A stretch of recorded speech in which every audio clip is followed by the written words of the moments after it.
Okay. Hi, everyone. I'm just going to go ahead and ask folks to mute themselves who are on the panel. So thank you all for joining us. Hello and welcome to UC Riverside's 2021 Punk Conference. We are absolutely thrilled to have you join us all virtually this year. Before we kick off this year's event, we want to acknowledge that we are on stolen land.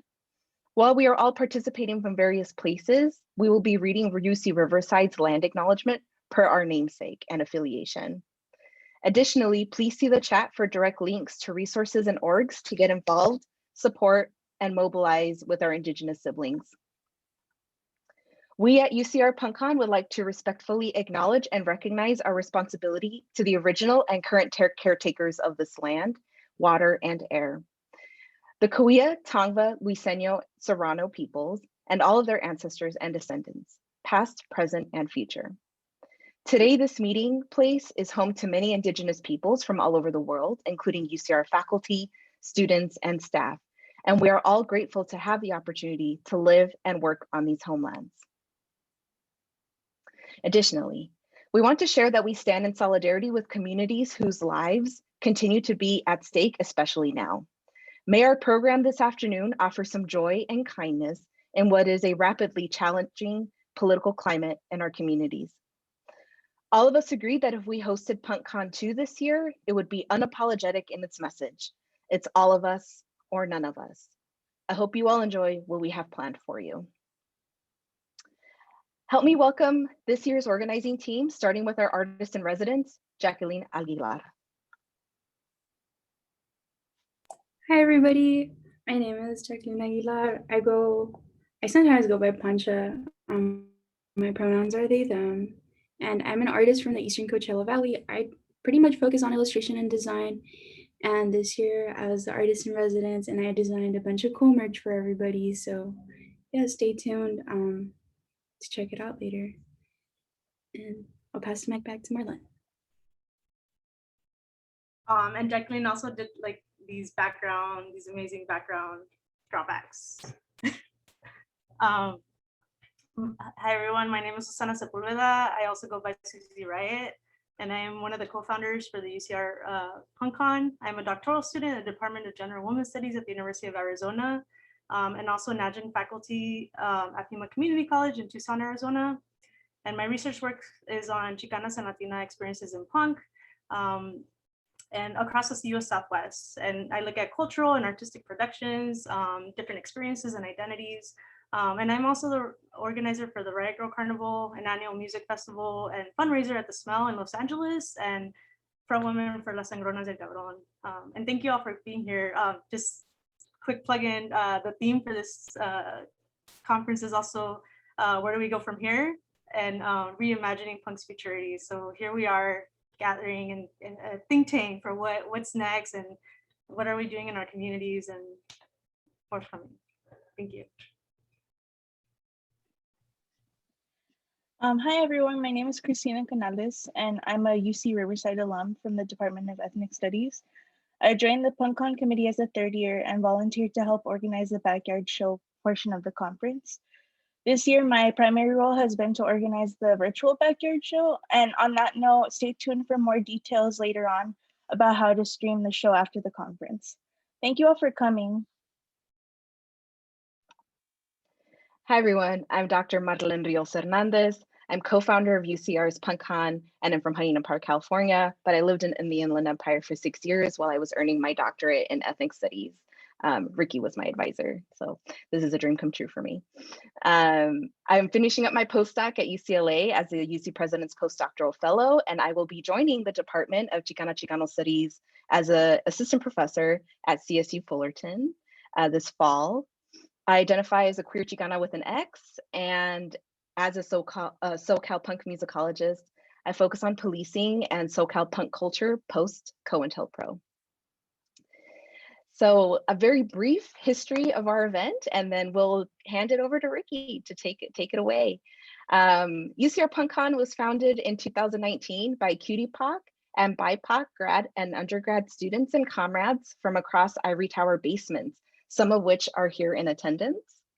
UCR Punk Con is a biannual conference, usually in person, with speakers, keynotes, and presenters, and is followed by a live backyard show in the community, all dedicated to centering and celebrating the diversity of punk artists, musicians, activists, and scholars. Our namesake is from our first gathering in 2019, held at the University of California, Riverside.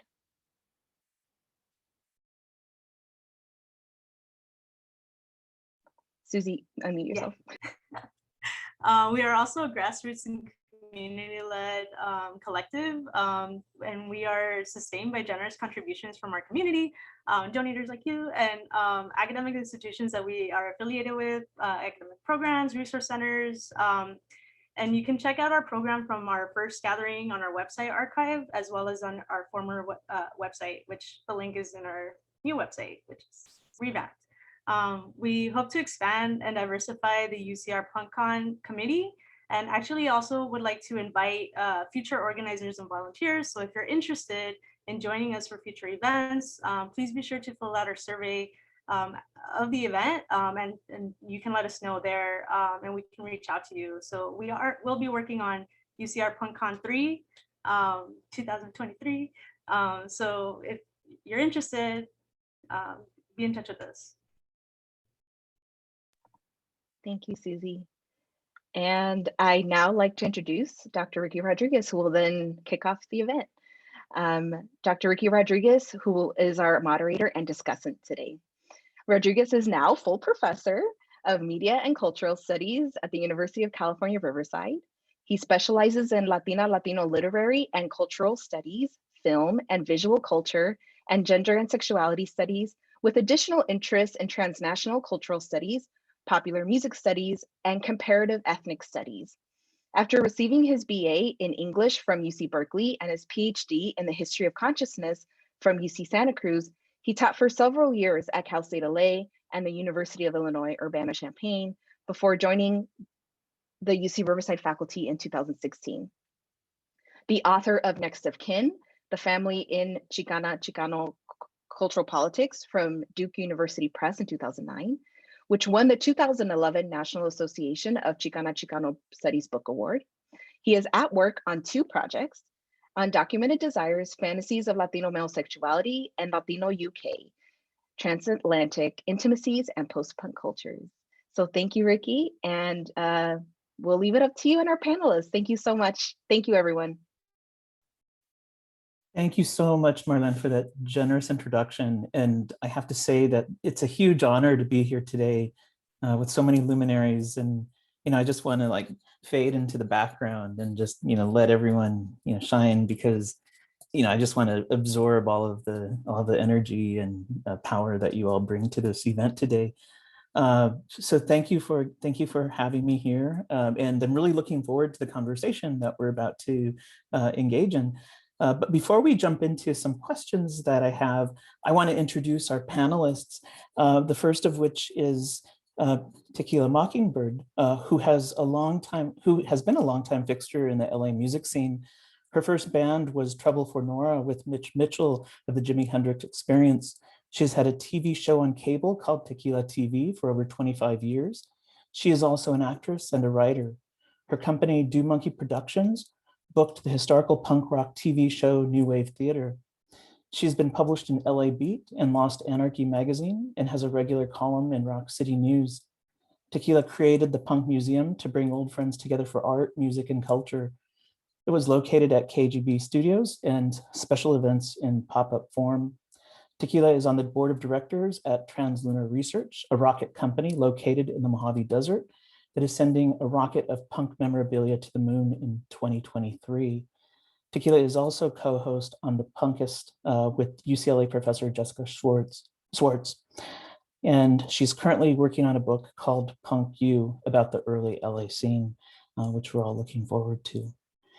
Second, we have Josie Wreck, no stranger to the power and possibility and the art of confrontation. As a trans Chicanx and experimental artist of the punk goth variety, Wreck's dynamic work traverses boundaries between punk, goth, folk, electronic, and rock and roll.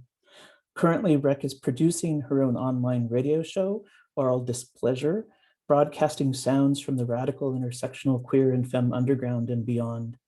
As an extension of this project, she's creating an active digital archive of her own back catalog, working against histories and lineages of gatekeeping and erasure.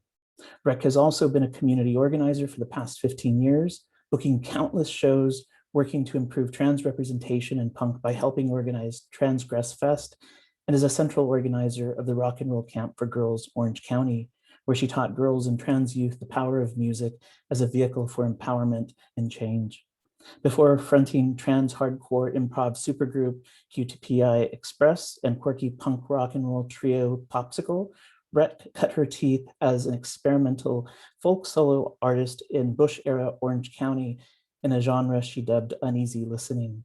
Her work is poetic, autobiographical, and political, processing trauma, exploring themes of identity, sexuality, chaos, injustice, and encouraging punks to punch Nazis in the face. Kristy Martinez is a PhD student in the Department of Musicology. She received her master's in American Indian Studies at UCLA, as well as her bachelor's in history with a minor in comparative religions. She is a Chicanx and Yaqui Yoemi direct descendant from Sonora, Mexico, and has grown up in the San Gabriel Valley. She is heavily involved in the punk scene as a scholar and performer. An alto vocalist, she is currently in a punk band and also enjoys singing R&B. Her MA work included documenting the contributions of Indigenous rock and punk rock music movements, working with punk, ska, metal, and hardcore bands in the Southwest, as well as looking to Mexico and other Indigenous communities. Martina's current primary research is on the Northern Arizona punk scene, starting in Flagstaff in the 1980s and 1990s, and those that have since followed. She is using DIY interactive archival methods by creating a social media network to document those involved in the scene, past and present, with flyers, photos, videos, and interviews. Her work aims to be accountable to tribal and Indigenous communities, as well as to encourage and actively seek out their input. An active scholar, she has presented her work at various punk conferences, including UC Riverside and UCLA, presented guest lectures for American Indian Studies and Chicanx Studies, and also recently spoke at Amplifying Music in Los Angeles, a project sponsored in part by the City of Los Angeles Department of Cultural Affairs. So we're lucky to have all three with us today. And as you can tell, everyone has just an amazing background. As I said before, I'm looking forward to our conversation. So to begin, I just wanted to throw out the question to everyone. What has been your experience in punk as a woman of color?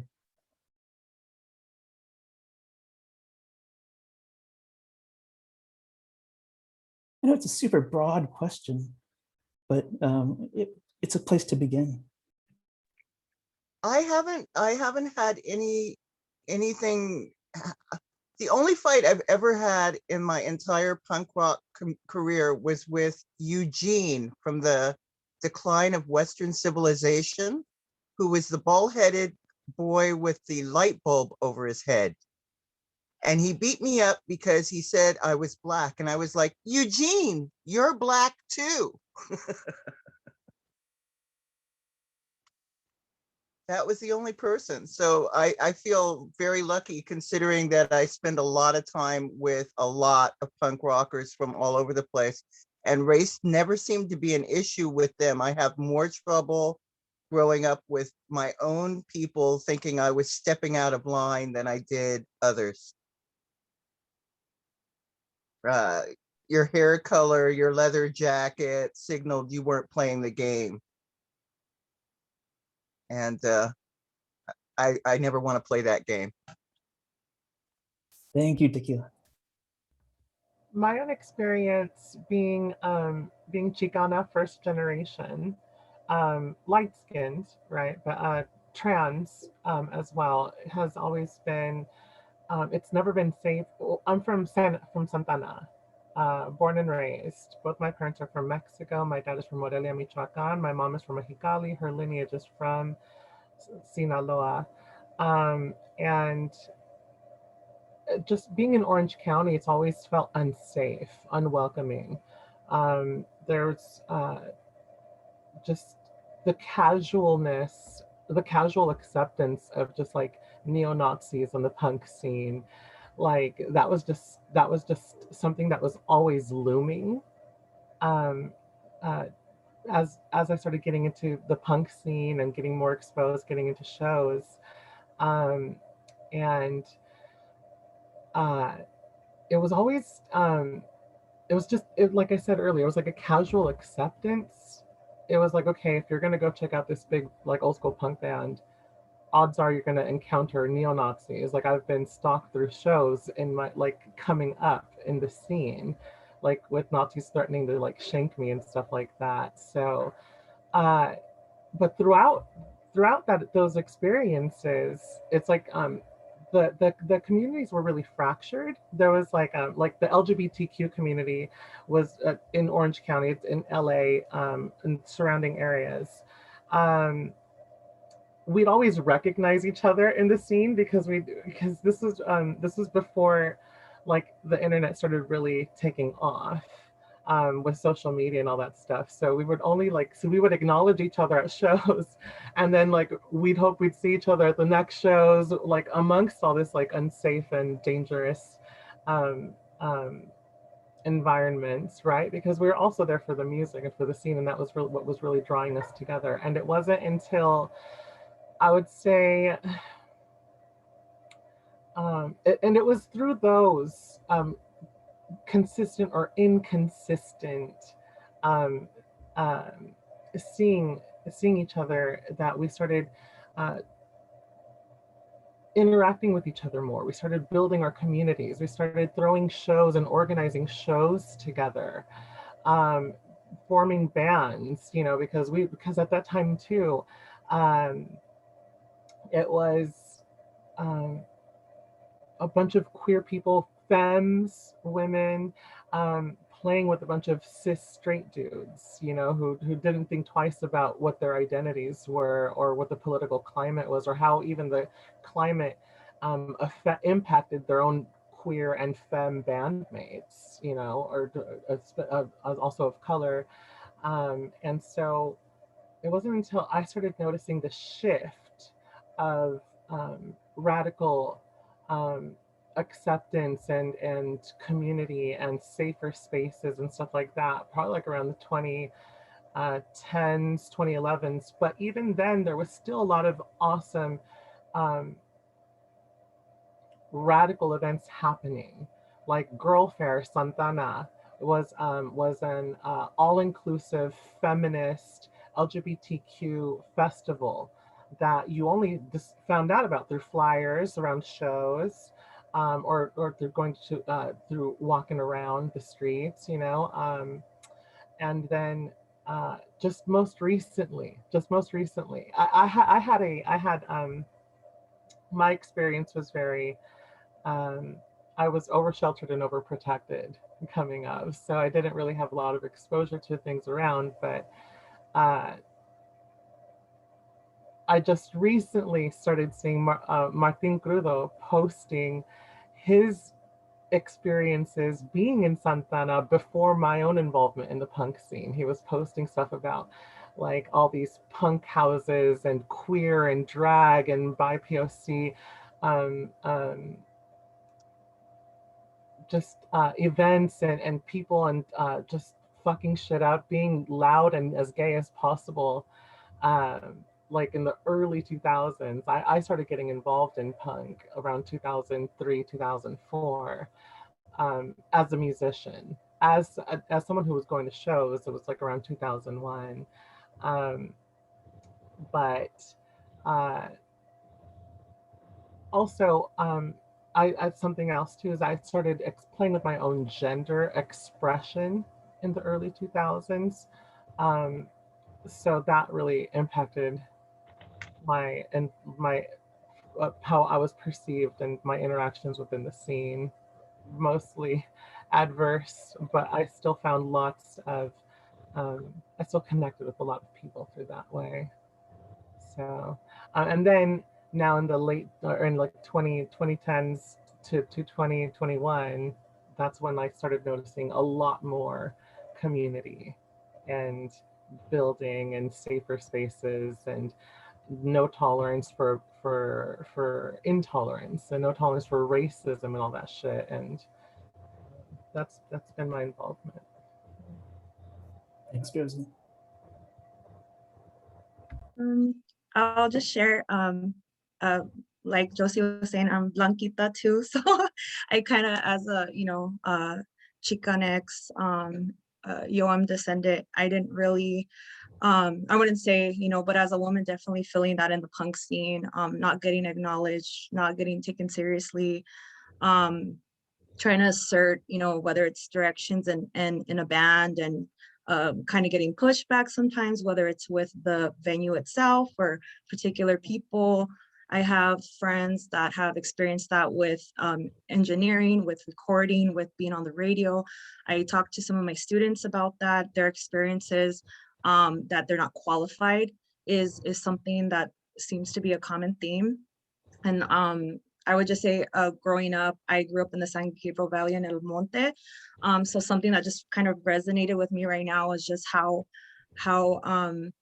close I was to the Asian community there, and to see what's going on right now. I mean, these are folks that I grew up with, that my mother taught as a preschool teacher, her students. And you grow up with Asian community, and to see the things going on right now, it's very upsetting. So yeah, I'm grateful for that diverse kind of coming up. But yeah, I had a hard time because my cousins are all hip hoppers and they thought I was a weirdo or liking punk, which I feel like a lot of us in Chicanx household or people of color, maybe some of your cousins, they're like not with it, or they're like, oh, hey fool, are you a rocker or whatever. So yeah, it's just, but that's an inside joke. If folks don't know, there would always be like a little cholito. I had that happened to me in art class. Like, I'm just like a nerd, like, in art class. And there was this cool like cholito. He liked Bad Brains though. That was interesting. But he's like, hey fool, you a rocker? And like, we totally connected. And it's kind of like this unsaid thing, and now it's kind of an inside joke, but it's just that, despite our differences, there's punk that kind of brings you together. But yeah, I would just say, in a band, I'm kind of barely starting to see these things, but there have been bands that have taken us under their wing, or there's folks that I look up to or that have kind of guided me. And if I could be that for somebody else, I'm totally down to do it. But yeah, I'm glad to see that there is a response to whether it's neo-Nazis and things like that. Something I will share, as we are standing up to racism, of course, which is super important.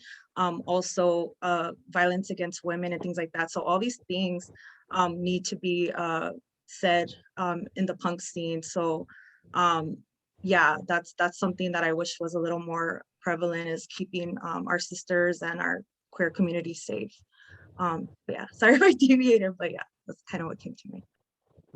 That's amazing. One of the things that I noticed just in listening to everyone is that, there's this ongoing kind of fascist Nazi presence, that Tequila was talking about with respect to Eugene, and you see it in Decline of Western Civilization. And then when Josie was talking about the early 2000s, and then Kristy was talking about, more contemporary scenes, it's like that presence is still there. And so your role as women of color, it's you're part of this historical genealogy, but yet it seems like there's still that ongoing presence of violence that continues to be there. And I think the fact that there's this persistence in staking one's claim in those scenes, really does help us shift attention away from what we perceive to be, a predominantly white or straight or cis male scene. And so I think what each one of you just said really challenges that perception that I think is so common. And yet there's still that large looming threat of violence that continues to exist within those spaces. So in that, on that note, I wanted to ask, what do you want us to know about punk? And I think there's so many different perceptions of what punk is, right? And we can think about punk as emerging from a particular historical moment, the way that it continues into the present. Everyone has, it seems like, a different perception of what punk is. And so I wanted to ask you, like, what is your perception of punk? What do you want people to take away from the idea of punk with respect to your own personal experience?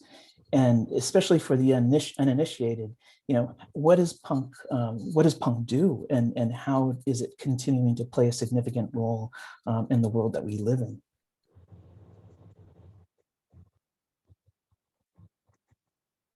Do you want me to speak?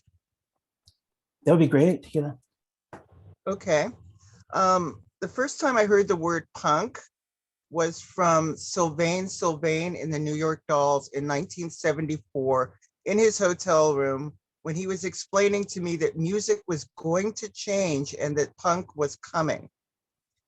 And what he meant by that was, I had been a jazz singer, and he was basically letting me know, I love jazz and I love reggae, but he was letting me know that punk was coming to save us all, basically, to bring people together, to it sounds to me like it's become such an exclusive club that it's excluding the generations after me. But between 74 and 84, everyone was invited to the party. All you had to do was know you knew you had an invitation. It was a virus that we all caught at once, and we all knew that we had something special, something different. And we were just no longer rockers. We were no longer listening to soul. We were no longer jazz. We were actually being able to say succinct things. We didn't care about hurting anyone's feelings, because most of the people whose feelings we were hurting were assholes. Because they were like, everybody was a Republican in the beginning of punk. Everybody wore like normal clothing. Everybody wore white underwear. Everybody, there was no diversity whatsoever in any direction. Punk exploded all that and became part of the fabric of the future, which is now and beyond now.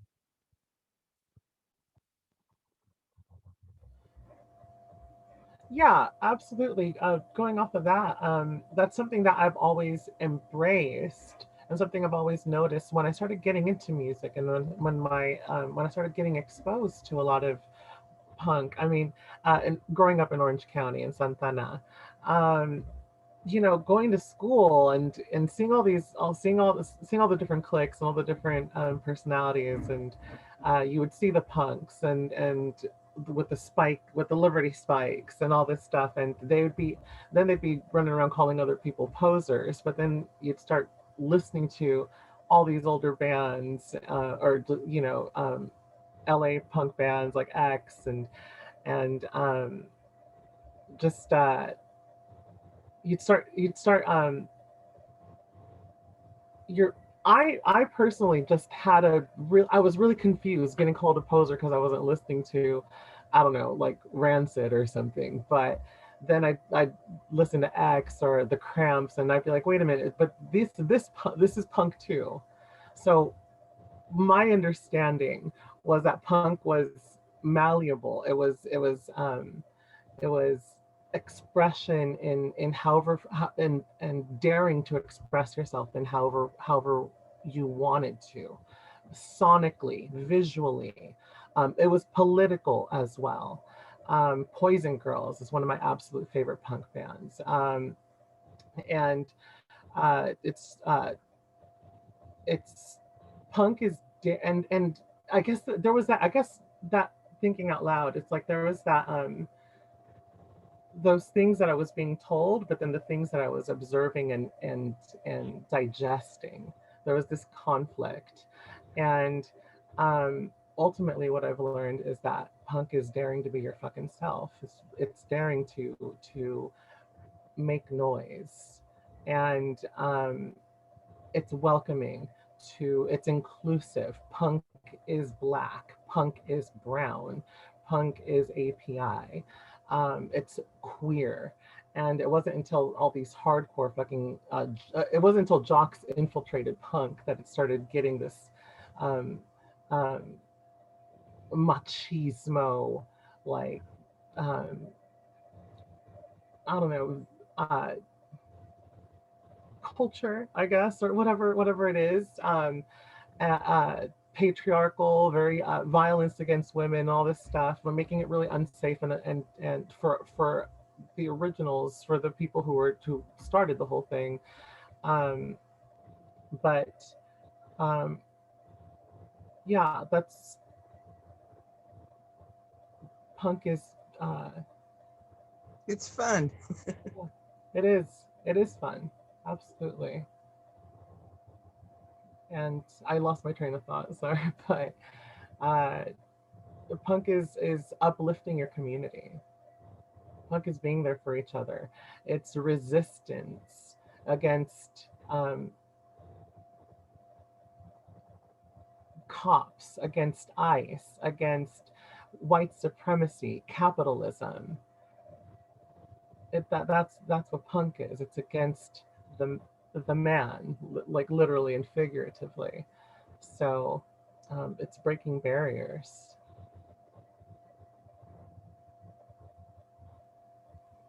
Yeah, I'll just share what right when I got into punk, I heard an AFI song. That's what kind of got me into punk, just like that was it. But right after, I how I could describe it is that even dressing punk, quote unquote, black pants, whatever, tighter pants, band shirts, it felt like an armor. And that's the best way I could describe it. I was insecure, depressed little kid in high school. I was afraid to get bullied, just whatever, mad at whatever. And I felt like punk, not just the fashion, but just the ideals and the way of thought was an armor. And so I went to high school thinking I was like the bomb or whatever, like, or just like nothing could kind of touch me. And I mean, life happens and it's rough, but even that, like, I think even I could equate it to even being a mother. Like once I had my son, I was like, now you definitely can't do anything to me. Like I've been through it all. And like, being a single mother for a while. And yeah, I just felt it as like a protection, as and yeah, there's its faults and things like that, but that's why there's folks that are always pushing the limits, always pushing back on it. Like my students, they bring up things I never even thought about in particular scenes or subcultures and things like that.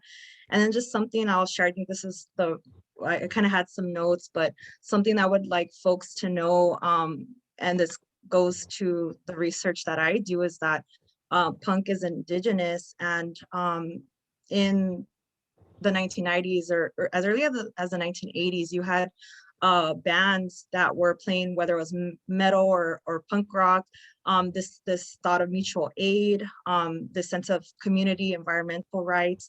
This was going on in the 1990s. The reason I even found this was actually Martin Crudo, looking at their documentary, finding one flyer and wanting to know more about it. And I want folks to know, yeah, that this scene has been going on for a long time, and there's been waves of it.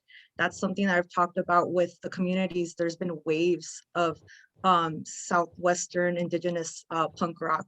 So you had Apache skateboards that have been doing this for, so you talk to the bands and the community there, they're like, we've been doing punk. Like we've been DIY, we've been doing skateboarding, helping our unhoused relatives, doing particular things for the LGBTQ youth. So you have bands that have been there and providing for each other. And that's just something that, really looking at this history and kind of disrupting the quote unquote punk canon. Just as recently, like I was looking into Nirvana and kind of seeing some of Kurt Cobain's scribbled out lyrics, and with a friend that who grew up in the Seattle scene, indigenous scholar Christopher Horstgave. We were just in convo. He sent me some cool archives, and Kurt Cobain was talking about tribe territories in his lyrics. So these are things that we need to look at, and that punk is indigenous and Black, from the rhythms, from the messages, the politics. It's punk is people of color. So I just wanted to throw that out there. Yeah, it wasn't always just a white boy club.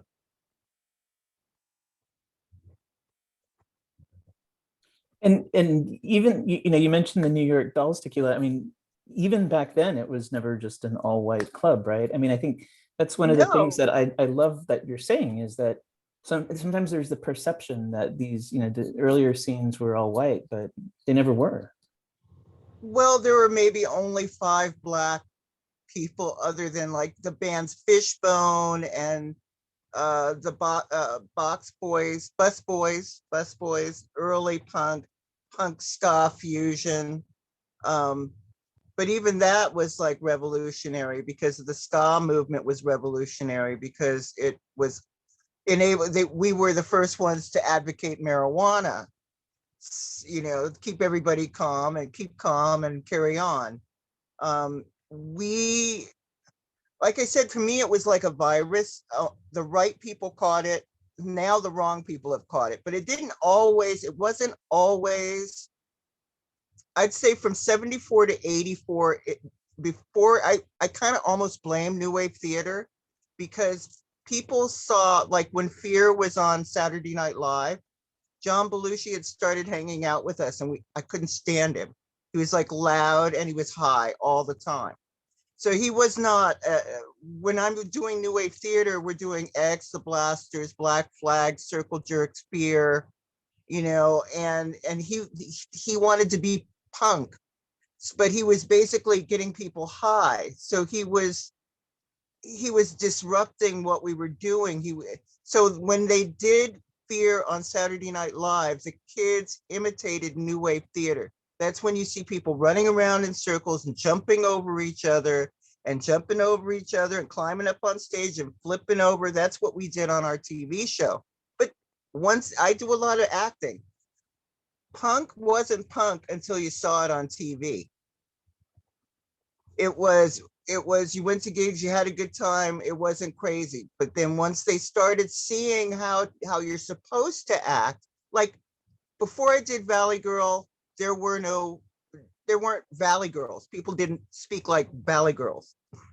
But then once the language became part of the vernacular, then everybody spoke like Valley Girls because all of a sudden they could talk like Valley Girls because they were just imitating the girl that they saw on TV. Yes. So to me, it's not real unless you do it yourself. So punk is a do it DIY event that happens in your heart, and it's not imitating other people and imitating.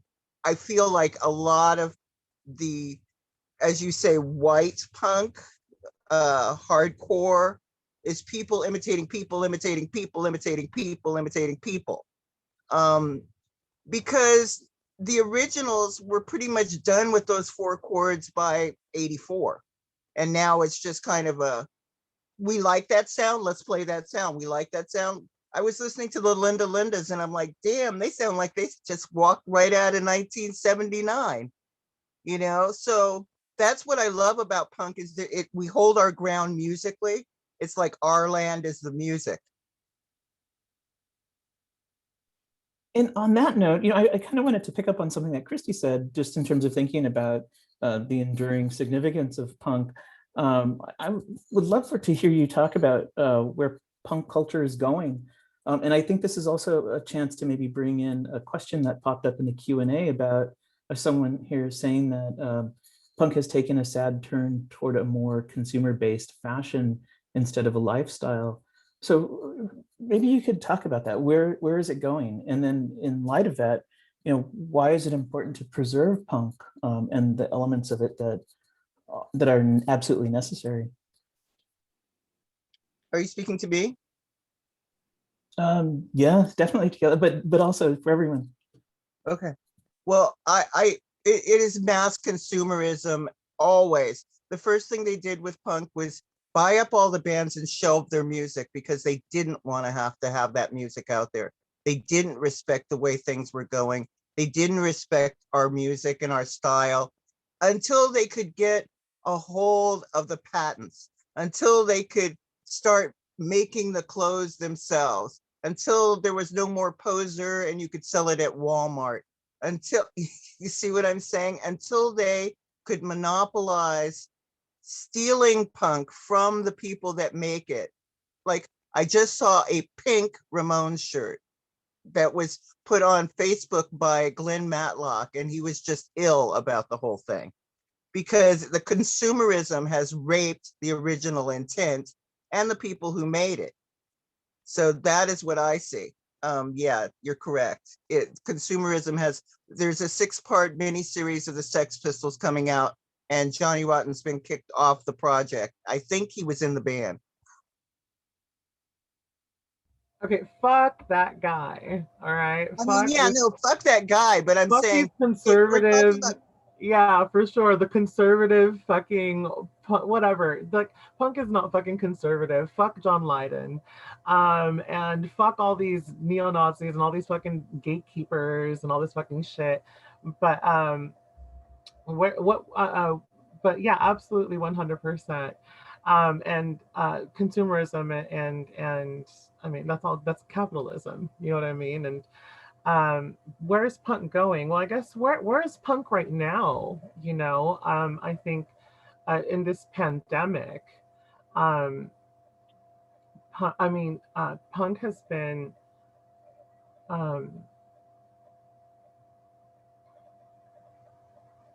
I don't know.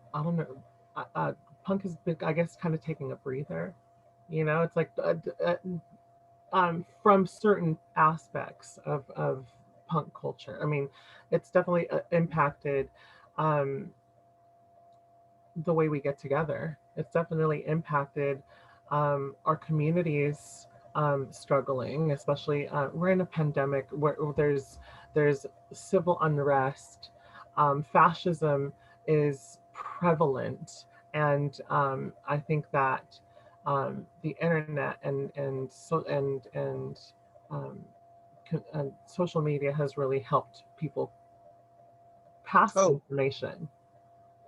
information stuff that isn't on mainstream news, you know, stuff that it's especially when you're starting to see just how corrupt the entire system is, and how capitalism combined with white supremacy are keeping everything at bay, they're desperately trying to keep everything the way things are, you know. And punk has been uplifting communities, spreading mutual aid as much as you can, throwing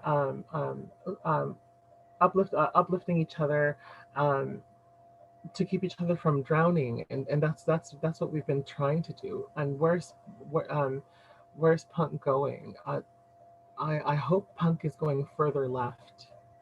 That's what I think. Punk needs to go further left.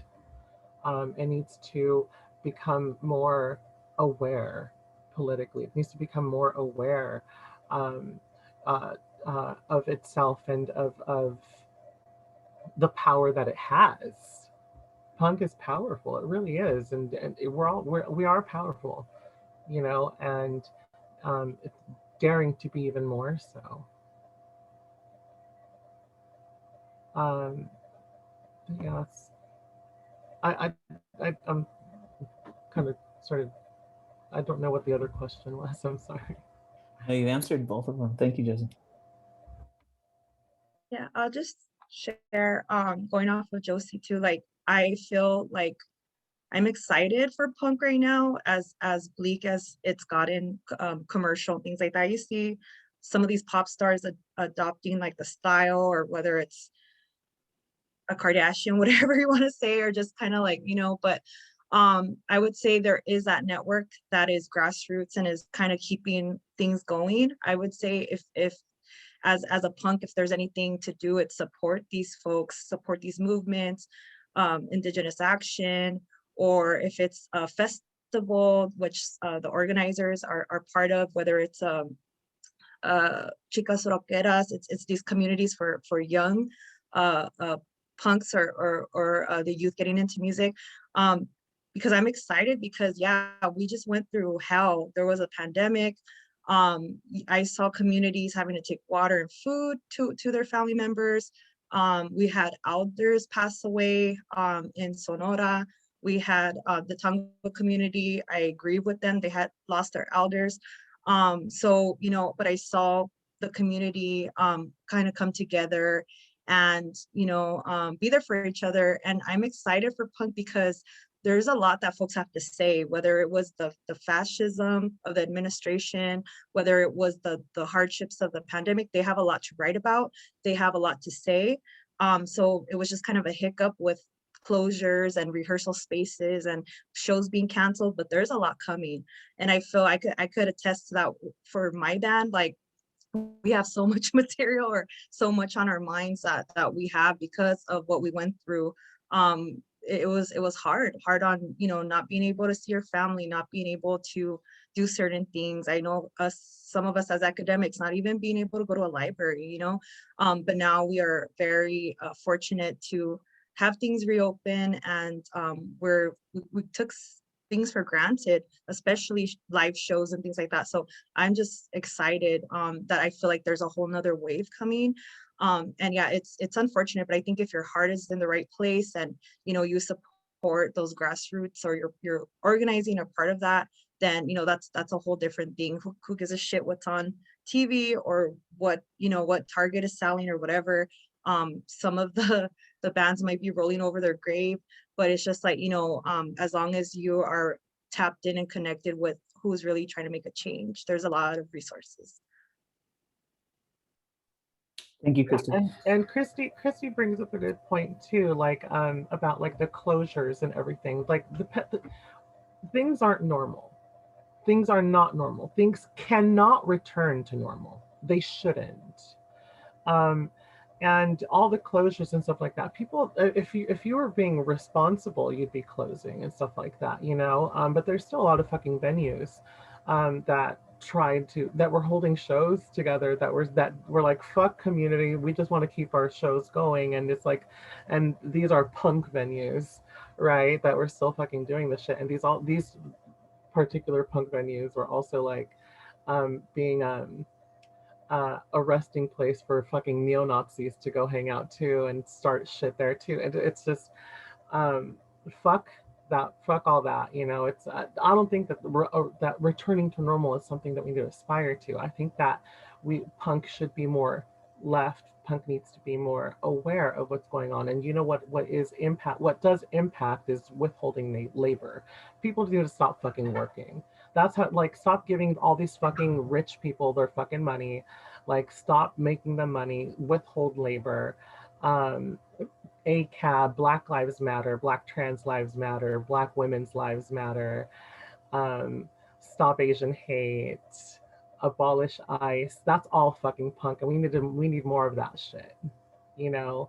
And I think that punk needs to be more resourceful, more insular, because a lot of growing up reflecting on coming up punk, like the reason a lot of these places felt so unsafe was because a lot of the power was being held by cis straight white dudes and white people. And, you know, they're the ones that have these venues, and they're the ones that, you know, that were dictating how many tickets you can fucking sell before you play and all this fucking shit, you know. And it's like, having access to these places was, if that's all you had, it was like, that's the only thing you could play by. But I don't want to fucking play by those rules anymore. No one should, you know. And people need to be more resourceful and supportive, and show up for your community, not just for yourselves, you know, and uplift each other. And one of the things that I've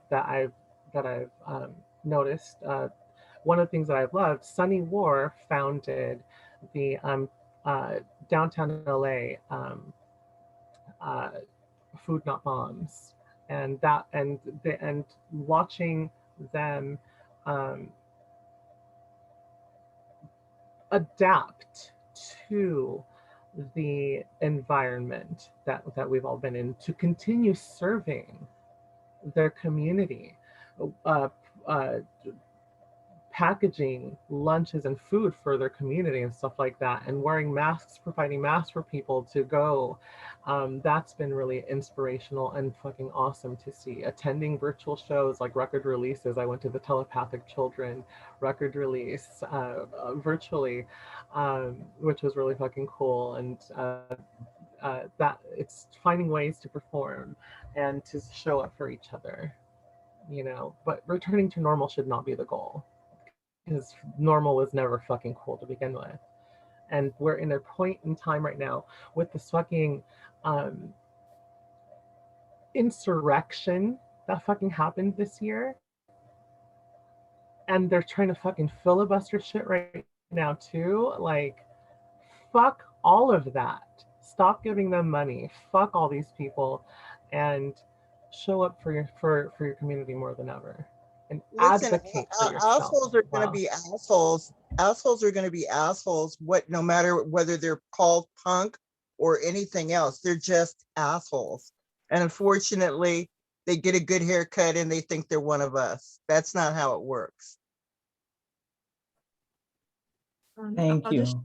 Okay, sorry. Can I Kristy. with one of the comments, so I see that you're a fan of anarcho.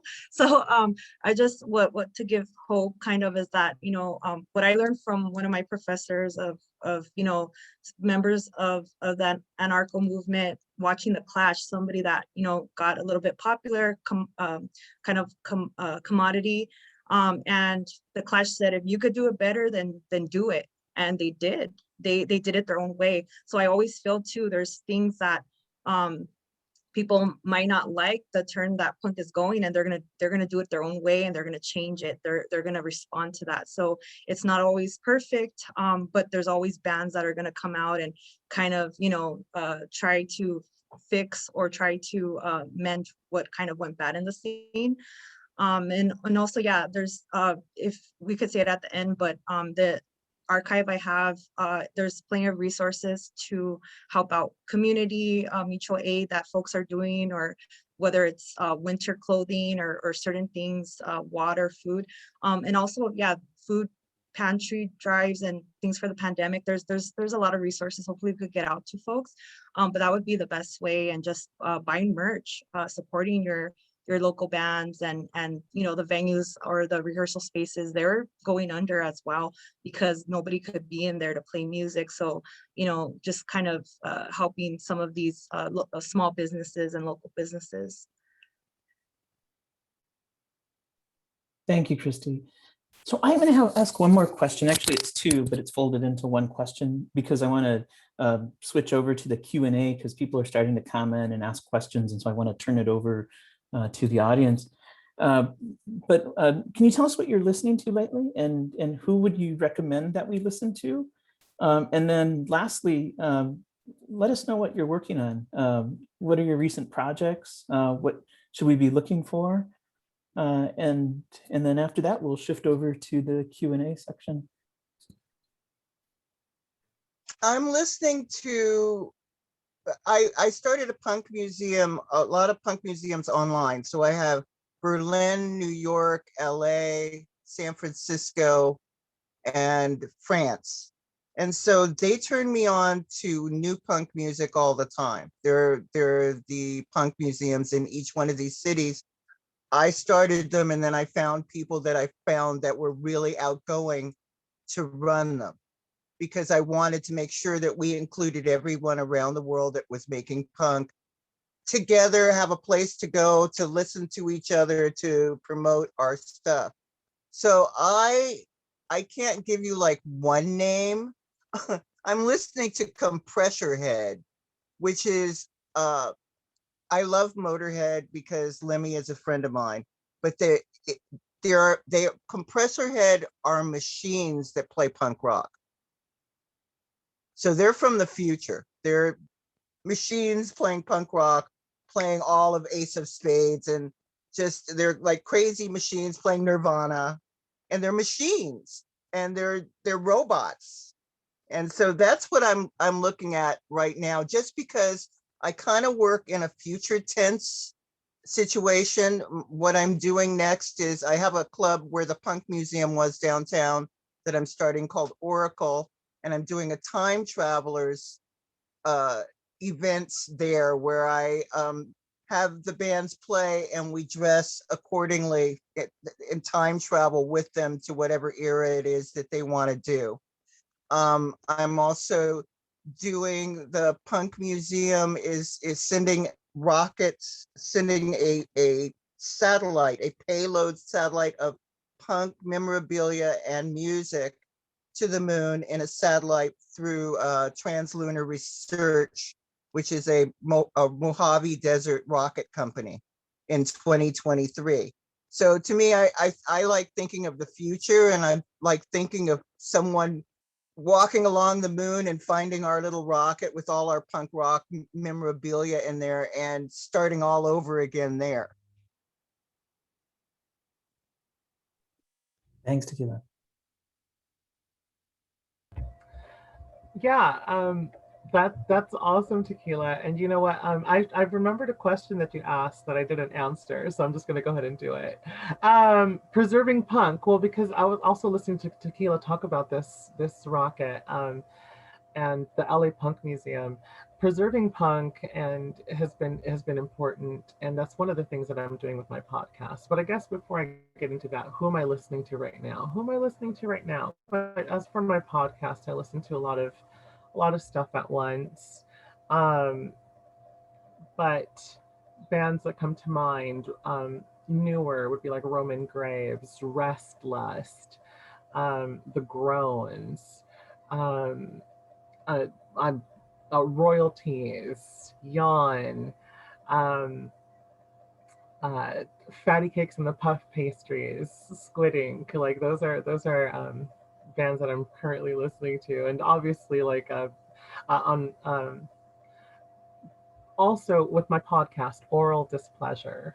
It's AURAL Displeasure.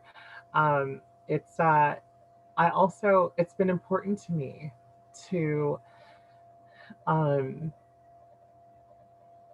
well, I mentioned battling lineages and histories against gatekeeping, and that's gatekeeping has been something that's been a huge thing in my community, but also within yourself. Like I've did learn that I'm my own gatekeeper. I have been one of my own gatekeepers for so long, like and one of the motivating things to get me started on my podcast was, as well as my band camp, because I have a band camp called Oral Displeasure as well. It started off as a band camp for me to preserve and to archive all of my involvement in the punk scene and as an artist.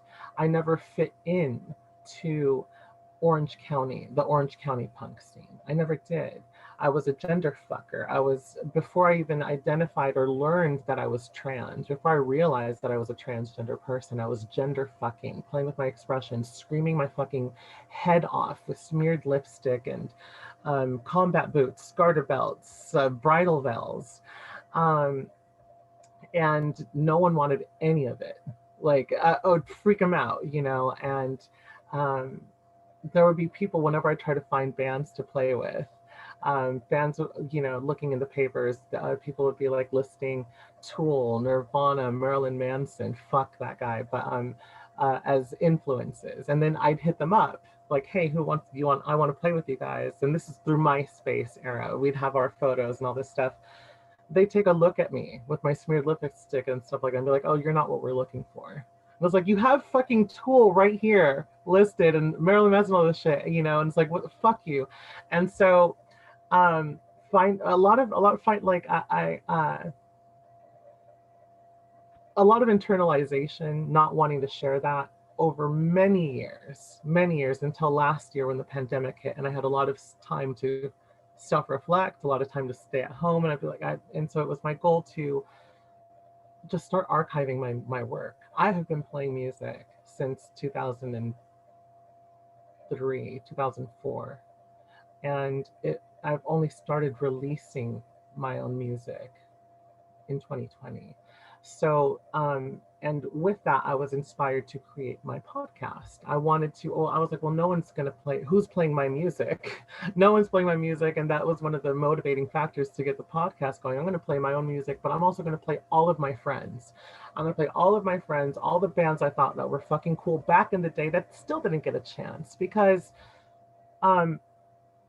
we all laugh with social media. We laugh at like MySpace and Friendster and all this shit like that. But MySpace was a big fucking deal in the mid 2000s, like, 2005 to 2010. That's where we were putting all of our music. It was the possibly the only social media site that integrated music so successfully. And as soon as Facebook hit and MySpace got bought out, all of our histories just stayed there, and then it just got wiped out. That's where a lot of my history went, and that's where a lot of the bands that I grew up or I was playing around or supporting and checking out Slow from Santa Ana, The Dig. It's that's where my own band Heidi Wu back in the day.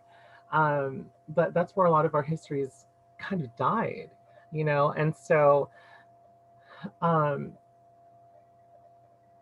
created the podcast because I wanted to integrate all of these older bands, Bruise Violet, from Southeast LA. I wanted to integrate all of these old bands that I fucking love. Mermaid, I'm still thinking, there's still popping in my head. And I wanted to integrate them into the music that's happening now. All current communities are still releasing, or even bands that might have just recently become inactive. That was the motivating factor for the podcast that I launched. And it's still a project and a passion for me to do that. I want to integrate the old with the new, integrating myself as well, because you got to advocate for yourself and you got to put yourself out there if no one else will. That's what I fucking learned with punk, is just grab a fucking knife and tear your own fucking spot and mark your fucking spot. Just take a piss on it, lift your leg or pop a squat, that make your fucking spot and keep it. And that's what I've been doing with my podcast, with my Bandcamp, Oral Displeasure. And currently, creatively, I reunited. I've had a band reunion with one of my old bands. It's a death folk noir 3-piece. We're all brown, and we're called Moonlight Squalor. And I'm going to be we're going to be releasing our long lost debut album on my Bandcamp in the near future, as well as for I have a lot of stuff that still needs to get released, but and I'm also going to be collaborating with some other folks. I recorded with Sunny War earlier, so LA fucking punk icon, legend, current, awesome all around person. Going to be working on a solo album as well, with Edith Crash and I the Spider. I forgot to even name drop I the Spider, one of my very favorite older bands to check out, and I'll be working with them too. Gigi. And I met Tequila Mockingbird when that was one of the first things she told me. I met her at this cool fucking venue called the Cowboy Gallery, run by Mike Hoffman. And right, Tequila? This was like in 2015, 2014 maybe. And we just started dancing together. And she was like, here's the Punk Museum, check it out. And I was like, Punk Museum? What the fuck is that? I have to check this out. And I've just been fascinated by Tequila ever since. So she's been preserving. I just recorded with Nina Hagen for Black Lives Matter project. It's called, oh geez, I just did it with Nina. I'll put it on the site for you guys to have. Miss Nina Hagen doing her Black Lives Matter with George Clinton and me and the gang, and I'm recording with Gitan Demond from Christian Death. So Yeah, and when I met you, the next time I saw you was at the Punk Project at UCLA. Yes, yes, that's right. Yeah, I was also a panelist there, and you were a panelist there too. That's right. And it was put together with Candace Hansen from Yon, Alice Bag, Candace drum for Alice Bag, drums for Alice Bag. So yeah, that's awesome. Anita Sparks, and yeah, it was really great. It's great that we have such a diverse community and that we all love each other. And I think, you know, punk was always the family I never had.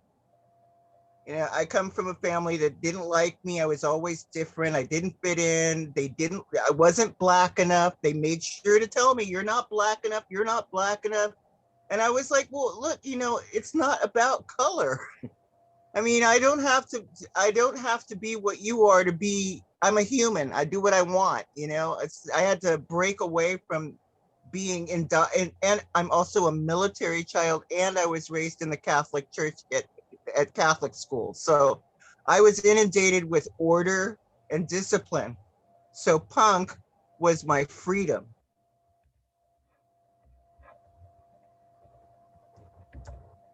Absolutely, chosen family, found Chosen family. family. Mm-hmm. And I'll so, share oh because yeah. I want to. Sorry. No, go ahead. I was gonna say Oh, I'm yeah. done. No, yeah, I just because I want to shout out some bands that I've been listening to, but that folks should really keep an eye and ear out for. So 1876 is an awesome band. They call themselves powwow punk, and it's just like pop punk but awesome, and they have a great message. They're always advocating and supporting community, so folks want to kind of support them. I've lately been listening. I'm a goth person too. Like I love The Cure, so I'm always listening to The Cure. Everybody that knows me knows The Cure, of course. My Chemical Romance, kind of silly, but I love My Chemical Romance right now because they postponed their show. I love, there's this hardcore band from the Navajo Nation called Heart Museum. They're amazing. They make all the post-hardcore bands that you've ever heard of like nothing. Like they're amazing. You have Low Cash Ninjas from the Navajo Nation. Weed Rat with War is decolonial straight edge hardcore.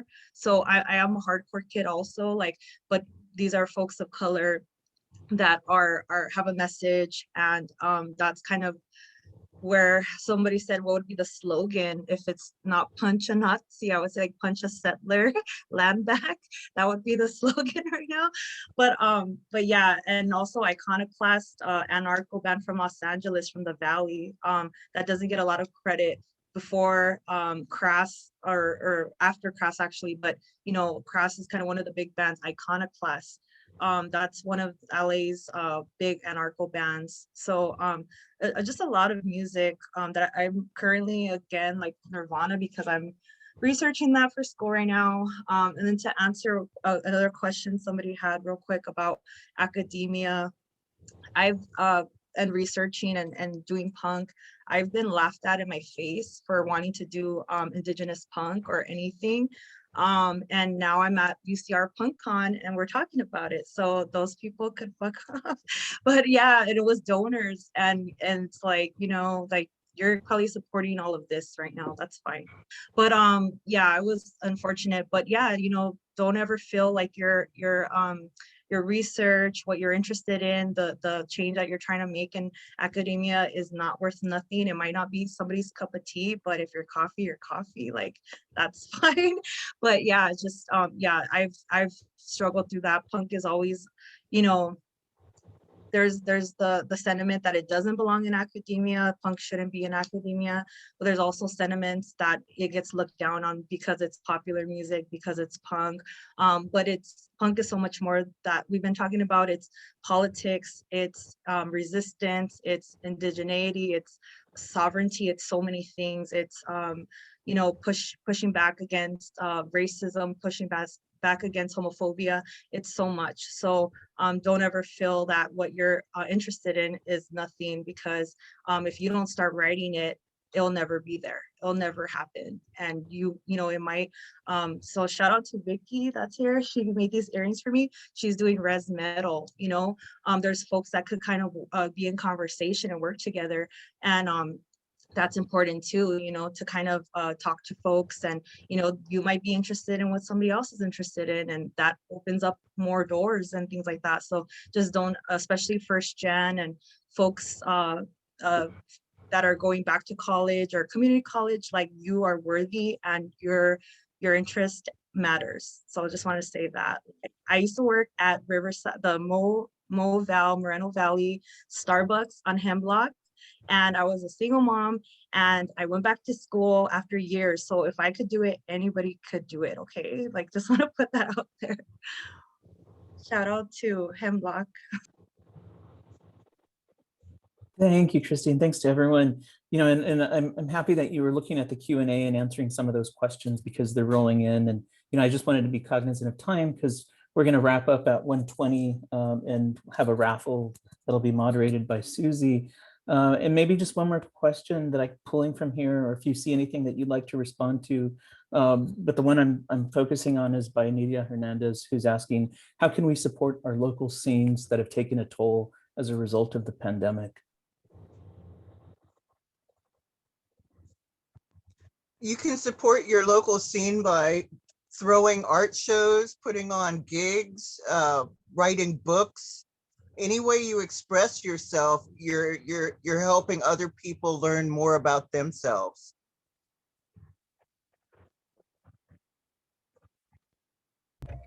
Can you repeat the question? I was like reading the Q&A stuff and I can't multitask, okay? No problem, Josie. Yeah, I'm the same way, but it's how can we support our local scenes that have taken a toll as a result of the pandemic? Wear a mask. Support, uplift, share people's shit, mutual aid. If you can, donate as much as you can, honestly. Support it comes in many forms. It comes physically, whether you could be there. It comes financially, if you can support. It comes with speaking up, uplifting, sharing, pass it along, you know. Talk about your favorite bands, talk about your favorite artists, talk about me. But you know, it's just it's being just, how do you feel supported? How do you like feeling supported? Because I bet you that's how other people like feeling supported. You know, people want to hear about other people, and helping amplify voices is pretty effective, I've found. And a question said, I saw a question that said, can we get other recommendations from all the panelists? Check out my podcast, Oral Displeasure. I have a bunch of fucking bands on there, past and present. And one of the episodes, and I have a recurring theme called "You Member." It's a recurring episode. I've only had 2 so far, but that in that episode, it highlights explicitly a certain time in the early 2000s, going over select bands. And discussing what the scene was like. It's historical. We talk about what the scene was like, what people's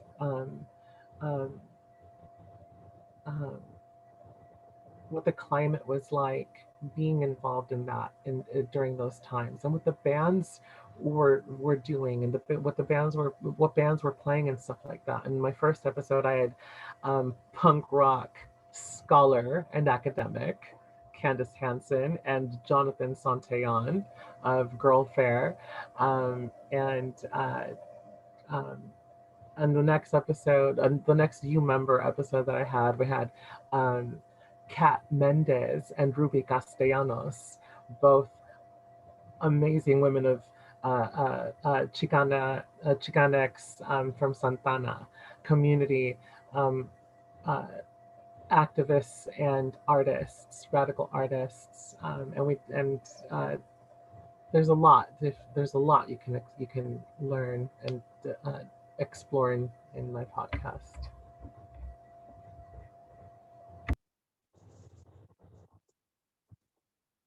I wanted to say something quickly. I have, if you want to find us, we're at the lapunkmuseum.com. And I also do a radio show called The Punkcast. And I will be on Vice TV showing the rocket that's going to be going to the moon in an hour episode coming up in July.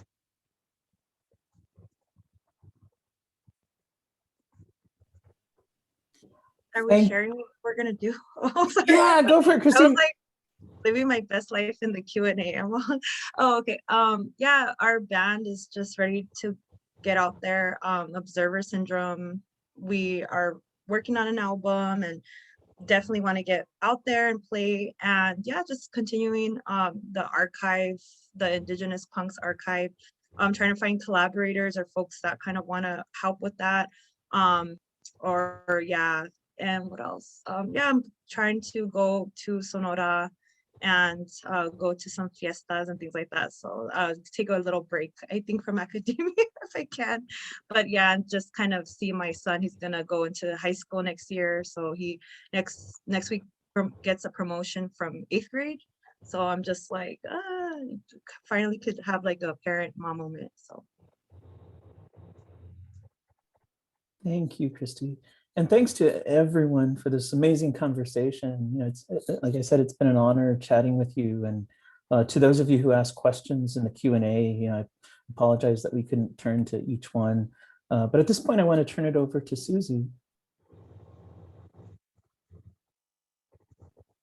Hi, everyone. So I'll be moderating the raffle. So for those of you who have participated in the raffle, thank you so much. We're using a feature online, free. So for those of you who participated in the raffle for The Day the Country Died, the anarcho-punk history book, let's see who wins.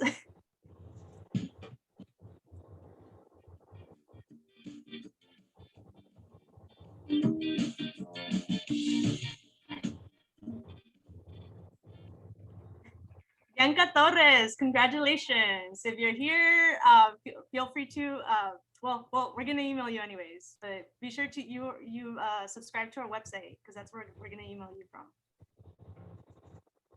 And next,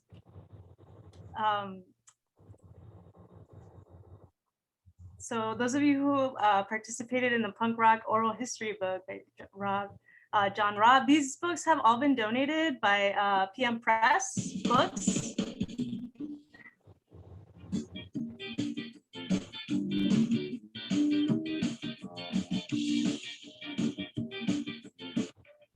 John Melillo, professor of English at U of A, thank you for your support.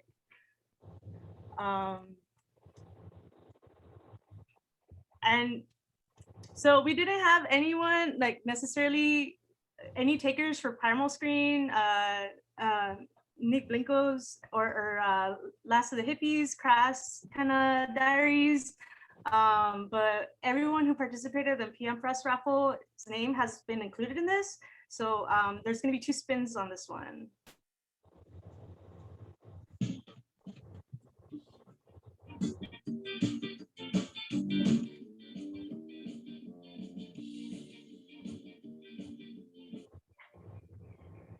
So that was not intentional. It's just to kind of give you an idea of what the raffle is, but I'm going to spin it again. David Martinez, hopefully you'll get it this time.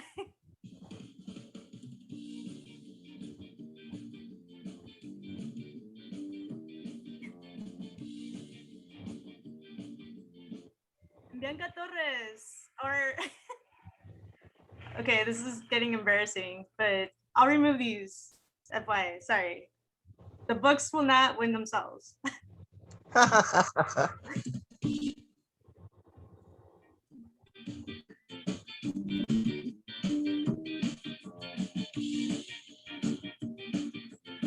Marcy Turpin, congratulations. You won Last of the Hippies. And you'll also, all book raffles will also get an additional book included. And for Nick Blinko's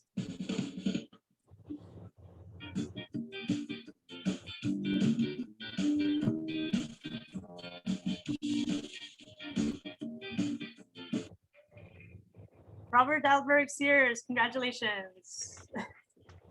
So we still have a few more. So we have two copies of the Spit Boy rule. So I will be rolling this one twice for you all.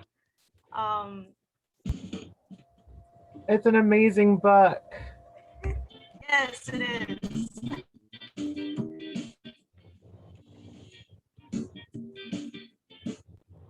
So that would be also John Malillo.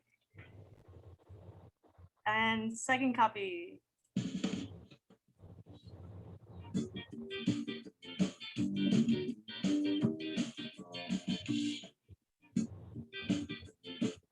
Joanna Sanchez, thank you for your support. So that was all of the PM Press books. I'm gonna go ahead and do the Buchalis de Ponochitlan, which was limited edition. We had 2 prints. We didn't have that many entries, but so there's, so the odds are good for those who have entered, including myself. This is not, it's not rigged. I'm just answering it. But Buchalis de Panochilan is artwork by Raquel Gutierrez, who was a former keynote speaker in their 2019 conference. And they screened this artwork at Self Help Graphics in East LA. So there's 2 possible wins for this.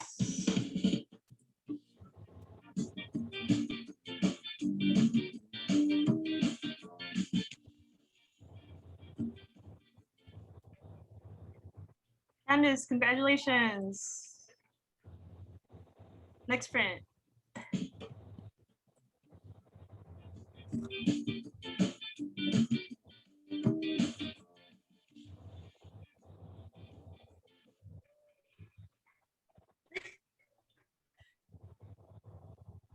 I'm gonna spin it again one more time. Even the odds.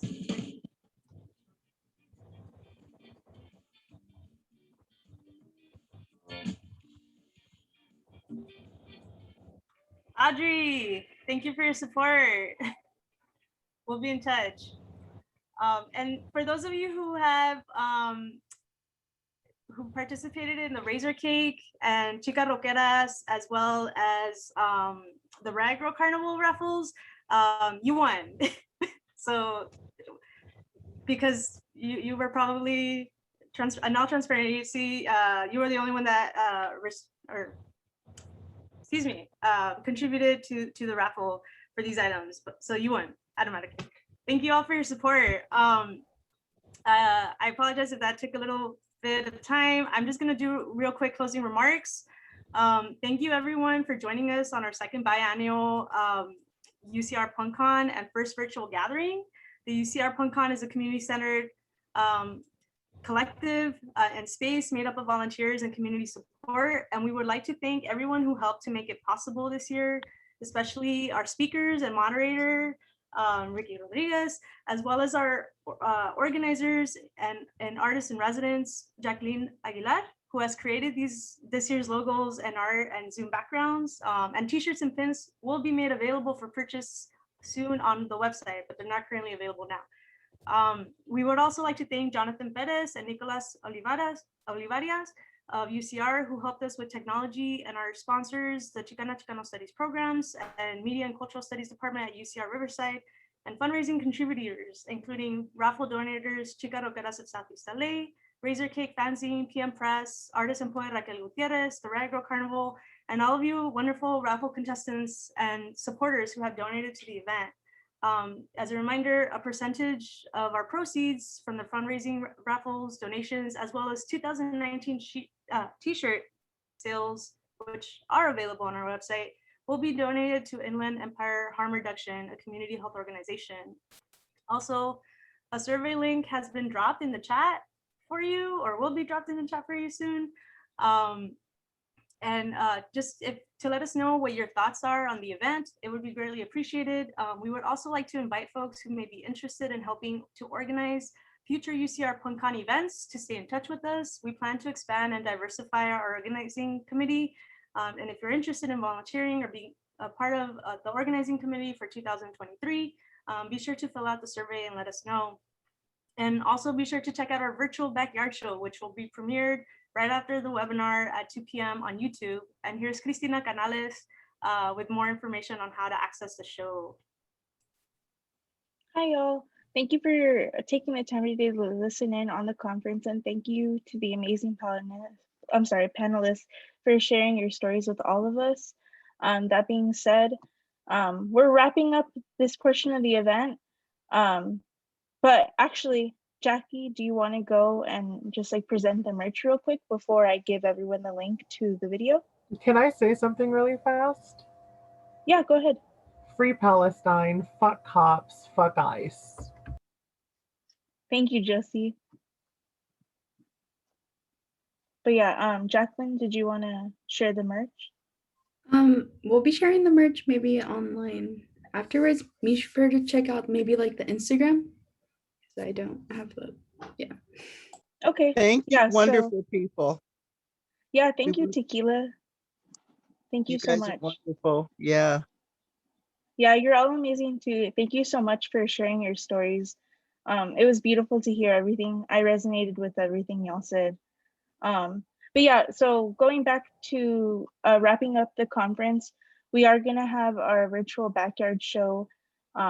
It premieres at 2 o'clock on YouTube, and I'll send everyone the link right now. The link is also located in the email for the Eventbrite, and we're also gonna be posting it on our social media. So yeah, I just sent the link to the chat. And that being said, thank you so much again, everyone, for coming. And if hopefully we'll see you all there. Go ahead, Susie. And if all participants, organizers and keynote speakers and moderators, please stay on. We're gonna do a group picture, capture a screenshot.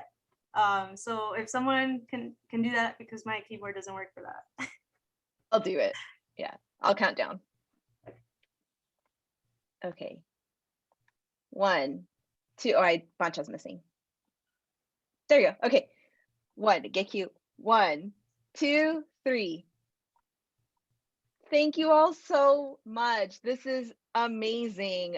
We were getting beautiful feedback online and in the comments. I cannot thank you all enough. This comes from the bottom of my heart. So thank you all so much for your time. And Tequila for being our honoree. Thank you for blessing us with your knowledge, and just thank you for everything you've done for the community. Thank you so much. I was, the day that punk rock came into, the day he told me punk was coming, I knew I'd meet you girls. I had a blast. I had a blast. I'm honored to have been invited to be a part of this discussion. Thank you, Susie. Thank you, Marlene, Christina, Ricky, Jacqueline, and Kristy, of course, and Tequila. It's also great to speak with you, and I can't wait to see you in person, and can't wait to see all of you in person. Yeah, it's time for us to have a party so we can all get together with our mask on. Yes, and our tiaras. And our tiaras. Yeah. Thank you. Thank you so much. Thanks, everyone. Thank you, everyone. Bye-bye. Bye. Bye. We're done. That's it. That's all she wrote. I mean, we can like do like an after party situation like online, but Ricky has the capacity to close us out. Okay. Okay.